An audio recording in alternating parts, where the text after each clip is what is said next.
I got so much motherfucking design on right now. Break it down, bring it back, make it clap. I got 3 old thoughts, new block, where that thing. Bitches on my line, and you know. Assalamualaikum warahmatullahi wabarakatuh. Perkenalkan, nama saya Fatul Rasid Nurista. Dan nama saya Muhammad Hanif Hanafi. Saya akan menceritakan Nabi Muhammad hijrah ke Habasyah. Hijrah berasal dari bahasa Arab yang berarti meninggalkan, menjauhkan dari, dan berpindah.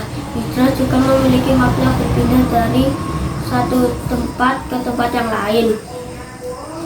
Hijrah ke Habasyah merupakan yang pertama dalam Islam, tempat pada bulan Rajab tahun kelima kenabian. Serombongan kaum muslimin maka berhijrah ke Habasyah. Nabi Muhammad SAW tidak mengikuti perjalanan hijrah ke Habasyah atas 10 orang laki-laki dan 4 orang perempuan. Beberapa ahli sejarah beranggapan ada 11 atau 12 orang laki-laki. Kaum laki-laki terdiri atas Utsman bin Affan, Abdurrahman bin Auf, Zubair bin Awam, Abu Hudzaifah bin Utbah, Mus'ab bin Umair, Abu Salamah bin Abdil Aswad, Utsman bin Mazun, Amir bin Rabi'ah, Suhail bin Baidah, dan Abu Sibrah bin Abi Ruhaimi al-Amiri.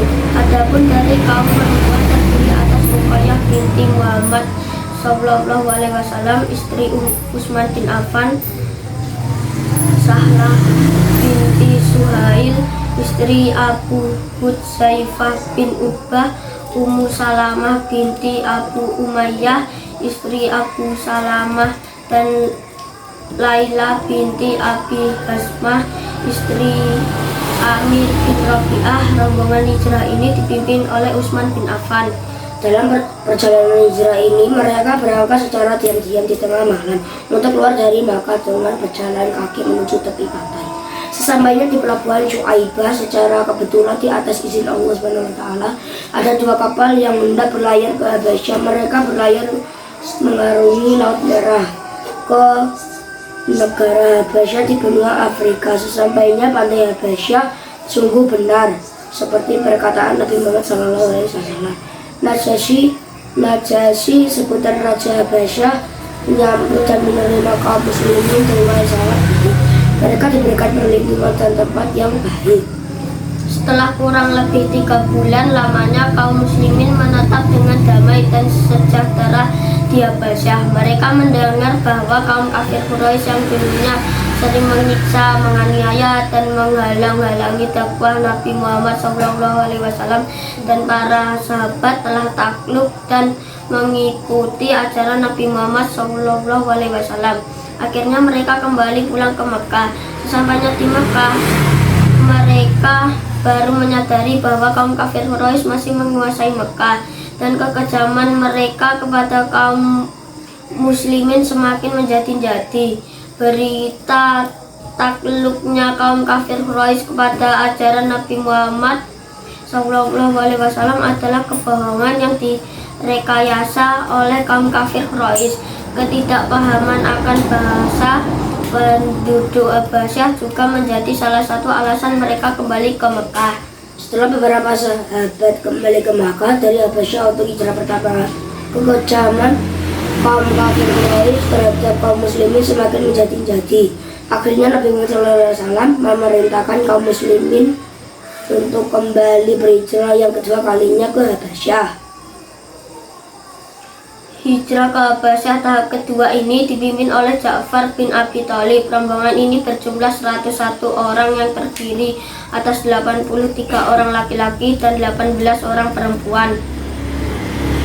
Perjalanan hijrah ke Habasyah tahap kedua tidaklah semudah hijrah yang pertama, dikarenakan kaum kafir Quraisy meningkatkan kewaspadaannya untuk menggagalkan upaya hijrah tahap kedua ke Habasyah. Namun Allah SWT melapangkan perjalanan hijrah kaum muslimin ke Habasyah sebelum kafir Quraisy mengetahui. Sesampainya di di Habasyah, kaum muslimin disambut dengan sangat baik oleh masyarakat dan Raja Najasyi. Mendengar hal tersebut, kaum kafir Quraisy geram dan marah. Kaum kafir Quraisy takut kalau kaum muslimin semakin kuat dan perlindungan yang diberikan oleh Raja Najasyi dan rakyatnya, sehingga mereka mengirimkan utusannya, yaitu Amr bin As dan Abdullah bin Abi Rabi'ah menghadap Raja Najasyi. Mereka mempersembahkan hadiah berharga untuk raja dan para pembesarnya. Mereka mengatakan kepada Najasyi bahwa mereka keberatan atas hijrahnya kaum muslimin meninggalkan Mekah. Mereka menyokok dengan memberikan hadiah kepada para pembesar istana terlebih dahulu. Untuk membantu mereka meyakinkan raja, akan tetapi Raja Najasyi tidak tergiur begitu saja. Ia merupakan raja yang bijaksana. Ia tidak mau mengusir kaum muslimin tanpa alasan yang jelas. Hingga akhirnya Raja Najasyi menyuruh mengawalnya untuk membawa kaum muslimin menghadap Raja Najasyi. Bertanya, agama apa ini membuat tuan-tuan meninggalkan masyarakat tuan sendiri, tetapi tidak juga tuan-tuan menganut agamaku atau agama lain. Kala itu menjadi juru bicara kaum muslimin adalah sepupu Rasulullah dan ia menjadi pemimpin di kala hijrah kedua ke Habasyah, yaitu Ja'far bin Abu Thalib. Ia menjawab pertanyaan Raja Najasyi, "Paduka Raja, ketika itu kami masyarakat yang butuh. Kami menyembah berhala, bangkai pun kami makan. Segala kejahatan kami lakukan, memutuskan hubungan dengan kerabat, dengan tetangga pun kami tidak baik. Yang kuat menindas yang lemah. Demikian keadaan kami sampai Tuhan mengutus seorang utusannya dari kalangan kami yang sudah engkau kenal asal-usulnya. Dia jujur, dapat dipercaya dan bersih. Pula dia mengajak kami menyembah, dapat dipercaya dan bersih. Mengajak kami menyembah hanya kepada Allah yang Maha Tinggi, meninggalkan batu-batu dan patung-patung yang selama itu kami dan nenek moyang kami menyembah. Dia menganjurkan kami untuk tidak berdusta, untuk berkata jujur, mengadakan hubungan baik dengan keluarga dan tetangga, menyudahi pertumpahan darah, serta menghentikan perbuatan terlarang lainnya. Dia melarang kami segala kejahatan dan menggunakan kata-kata dusta, melarang harta anak yatim, dan melarang mencermarkan perempuan-perempuan, menyekutukannya. Selanjutnya disuruhnya kami melakukan salat, zakat, dan saum. Lalu Ja'far menyebut beberapa ketahuan Islam. Kami pun membenarkan, kami turut apa diperintahkan Allah. Kemudian yang kami sembah hanya Allah yang Maha Tinggi. Hal diharapkan kami jauhi, yang dihalalkan kami lakukan. Oleh karena itulah masyarakat memusuhi kami, menyiksa kami, dan menghasut supaya kami meninggalkan agama kami dan kembali menyembah berhala, supaya kami membenarkan segala keburukan yang pernah kami lakukan dulu. Oleh karena memaksa kami, menganiaya kami, menekan kami, dan menghalang-halangi kami dan agama kami, maka kami pun keluar pergi ke negeri Tuan. Ini Tuan jugalah menjadi pilihan kami. Senang sekali kami berada dekat Tuan, dengan harapan di sini tidak akan penganiayaan. Raja Najasyi mendengar Ja'far dengan penuh kesungguhannya. Selesainya Ja'far berbicara, Raja Najasyi bertanya kepadanya, adakah ajaran Tuhan yang dibawanya itu dapat tuan-tuan bacakan kepada kami? Lalu Ja'far bin Abu Thalib membacakan Al-Quran surah Maryam. Mendengar isi surah Maryam tersebut, Raja Najasyi dan para pembesarnya terkejut. Ayat Al-Quran tersebut membenarkan isi kitab Injil, sehingga mereka tidak percaya dengan utusan kaum kafir Quraisy. Muslimin memandang dengan penuh syukur.